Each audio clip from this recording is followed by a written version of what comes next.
எல்லாருக்கும் வணக்கம். இந்த நாளில் கூட நாம் நம்முடைய சரீரத்தை குறித்து இந்த நாட்களிலே நாம் எவ்வளோ ஜாக்கிரதையாக இருக்கும் பாருங்கள். இந்த சரீரத்தை நல்லா ஆரோக்கியமாக வைத்துக்கொள்ள வேண்டும்னு சொல்லி இந்த சரீரத்துக்கு எது நல்லது, என்ன உணவை நாம் சாப்பிட வேண்டும், என்ன பழங்களை உண்ண வேண்டும், எது இந்த சரீரத்துக்கு ரொம்ப ஆரோக்கியமான இயற்கையான அந்த பொருட்களை நாம் சாப்பிடுகிறோம்.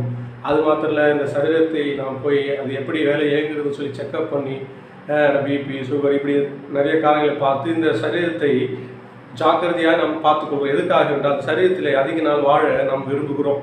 நம்ம இந்த சரீரத்தில் வாழ்வதற்காக ஆரோக்கியமாக வாழ வேண்டும் சொல்லி இந்த நாட்களிலேயே மனிதர்கள் அதிகமாய் பிரயாசப்படுகிறார்கள். ஆனால் இந்த சரீரம் அழிவுள்ள ஒரு சரீரமாக இருக்கிறது. ஆதாம் என்ற முதல் மனுஷன் செய்த பாவத்தினாலே கெட்டுப்போன சரீரமாக இருக்கிறதுனாலே இந்த சரீரம் எவ்வளோ நம்ம அதை ஜாக்கிரதையாக பாதுகாத்து கொண்டாலும் இந்த சரீரத்துக்கு ஒரு முடிவு உண்டு. ஒரு நாள் இந்த சரீரம் அழிந்து போகிறது. எவ்வளோ நீங்கள் அதிகமாக பிரயாசப்பட்டு எவ்வளோ இதுக்காக நீங்கள் செய்தாலும் சரி, அதெல்லாம் செய்கிறது நல்லது தான் பாருங்கள். அதெல்லாம் செய்யணும். வேதவசனமே இந்த சரீரத்தை நாம் ஜாக்கிரதையாக காத்துக்கொள்ள வேண்டும் சொல்லி கட்டளையிடுகிறது. ஏன்னா இது தேவனுடைய ஆலயம் என்று சொல்லுது. ஆனால் இந்த சரீரத்தை பாவ சரீரமாக இது இருக்கிறதுனாலே இது ஒரு நாள் மறிக்கப் போகிறது. எவ்வளோ இது அதிகமாக பார்த்தாலும் மிஞ்சி எவ்வளோ அதிக ஜாக்கிரதை இதுக்கு நம்ம கேர் எடுத்தாலும் ஒரு 100 வருஷம் 120 வருஷம் தான் இந்த சரீரத்தில் மனிதர்கள் வாழ்கிறார்கள். ஆகவே இந்த சரீரம் ஒரு நாள் அழிந்து போகக்கூடிய சரீரமாக இருக்குது பாருங்கள். அந்த சரீரம் அழிந்து போகக்கூடிய இந்த சரீரத்துக்காக நாம் எவ்வளோ பிரயாசப்படுறோம், எவ்வளோ இதுக்காக நாம் நேரத்தை செலவுகிறோம், இதுக்காக கவனத்தை செலுத்துகிறோம். அதெல்லாம் நல்லது. ஆனால் இந்த சரீரம் அழிந்து போகக்கூடியது என்பதை நாம் அறிந்து கொள்ள வேண்டும். இது அறிந்தும் நம்ம இதுக்காக அதிகமான பிரயாசத்தை எடுக்கும்போது அழியாத ஒரு சரீரத்தை தேவன் நமக்காக வைத்திருக்கிறார்னு சொல்லி வேதவசனம் போதிக்கிறது. அது யாருக்கு அவர் கொடுக்கிறார் பார்த்தீங்கன்னா, இயேசு கிறிஸ்துவை விசுவாசிக்கிறவர்களுக்கு தான் அழிவில்லாத சரீரத்தை தேவன் தருகிறார். யாரெல்லாம் இயேசுவை தங்கள் சொந்த இரட்சகராக, இயேசுவை ஆண்டவராக ஏற்றுக்கொண்டு விசுவாசித்து வாழ்கிறார்களோ இல்லை மறிக்கிறார்களோ அவர்களுக்கு தான் அந்த அழிவில்லாத சரீரத்தை அவர் தருகிறார்.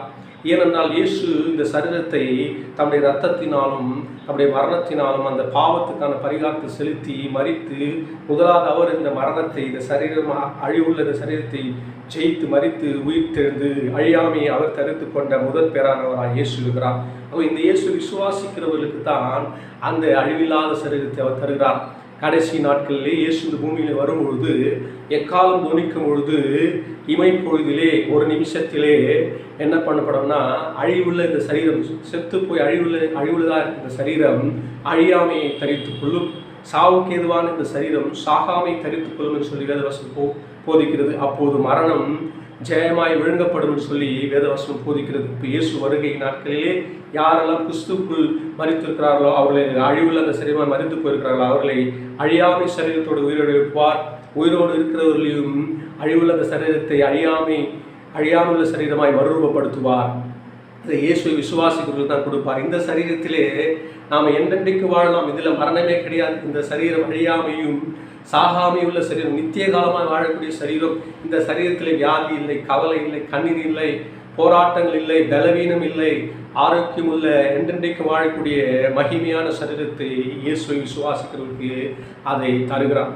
ஆகவே இன்றைக்கு இந்த வார்த்தை கேட்குற நீங்கள் அழிந்து போகிற சரீரத்துக்காக இவ்வளவு பிரயாசங்களை நீங்கள் எடுத்து படும்பொழுது அழியாமல் உள்ள ஒரு சரீரம் இருக்குது என்று இது அழிந்து போக போது தான் ஒரு நாள் இது மறித்து தான் போக போகுது என்று அறிந்தும் இந்த சரீரத்துக்காக இவ்வளவு பிரயாசங்களை நீங்கள் எடுக்கும் பொழுது அழியாமல் உள்ள ஒரு சரீரத்தை தேவன் நமக்கு இலவசமாக கொடுக்கிறார் என்ற சத்தியத்தை நீங்கள் அறிந்தும் அதற்காக நீங்கள் எந்த ஒரு பிரயாசப்படாமல் இருந்தால் அது எவ்வளோ பெரிய ஒரு இழப்பாய் உங்களுக்கு இருக்கும் என்று பாருங்கள். இந்த அழியாமுள்ள சரீரத்தை இலவசமாக இயேசு கிறிஸ்துவை விசுவாசிக்கிறவர்களுக்கு இலவசமாக அவர் கொடுக்கிறார். அவர் இலவசமாக கொடுக்குற இந்த அழியாமையுள்ள சரீரத்தை நாம் பெற்றுக்கொள்ள அதை அறிந்தும் நாம் ஏன் அதை விசுவாசிக்காமல் அதை நாம் சோதரிக்காமல் விட வேண்டும்? ஏனென்றால் இயேசு கிறிஸ்துக்குள் மரிக்கிறவர்களுக்கு தான், இயேசு கிறிஸ்துவை விசுவாசித்து இயேசு கிறிஸ்துக்குள் விசுவாசத்தோடு வாழ்ந்து அவருடைய பிள்ளைகளாய் மரிக்கிறவர்களுக்கு தான் அந்த அழியாமுள்ள சரீரம் கிடைக்கும். ஆகவே அழிந்து போகிற சரீரத்துக்காக எவ்வளோ பிரயாசப்படுற ஒரு நாள் இது அழிந்து போக போகுது அறிந்தும் அப்போது அழியாமல் ஒரு சரீரம் இருக்கிறது என்பதை அறிந்து ஒருவேளை இது பொய்யோ உண்மையோ அதெல்லாம் யாரும் நம்புகிறாங்க அப்படி சொல்லி நீங்கள் வாழ்ந்து கொண்டு இருந்தால், ஒருவேளை இது உண்மையாக இருந்தால், இது சத்தியமாக இருந்தால் அது எவ்வளோ பெரிய இழப்பாக இருக்கும்.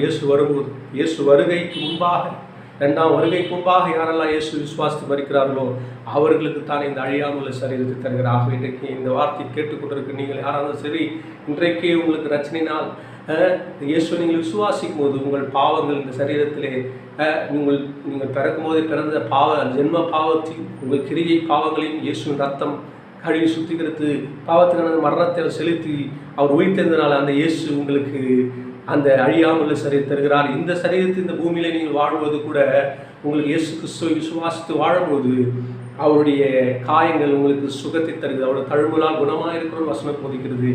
அவர் நம்முடைய பாடுகளின் பலவினை அவர் சுமந்து கொண்டாக நமக்கு பலனை தருகிறார். அவருடைய வசனம் நமக்கு ஜீவன உடலுக்கெல்லாம் ஆரோக்கியமாக இருக்கிற வசனம் போதிக்கிறது.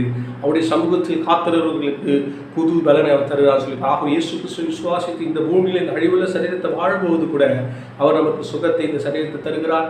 அது மாத்திரமல்ல, நம்ம மரித்த பிறகும் நமக்கு அழிவில்லாத நித்திய சரீரத்தை என்னென்றைக்கு வாழக்கூடிய ஆரோக்கியமுள்ள சரீரத்தை அவர் உங்களுக்கு தர வல்லவராக. ஆக இந்த வார்த்தை கேட்குற நீங்கள் யாராலும் சரி, அழியாத சரீரத்துக்கு இவ்வளோ பிரயாசப்படுகிறீர்கள், இந்த அழிந்து போகிற சரீரத்துக்கு இவ்வளோ பிரயாசப்படுகிறீர்கள், அழியாமல் உள்ள இந்த சரீரத்துக்காக இயேசுவை நீங்கள் விசுவாசிங்கள் என்று சொல்லி உங்களை நான் கேட்டுக்கொள்கிறேன். ஆக இந்த வார்த்தை கேட்குறீங்க, இயேசு விசுவாசிங்க, அழியாமல் சரீரத்தை மறுமையிலும் இமையிலே இயேசு கொடுக்கிற சரீர சுகத்தை பெற்று நீங்கள் வாழும்படி உங்களை அன்போடு அழைக்கிறேன். கர்த்தர் தாமே உங்களை ஆசீர்வதிப்பாராக.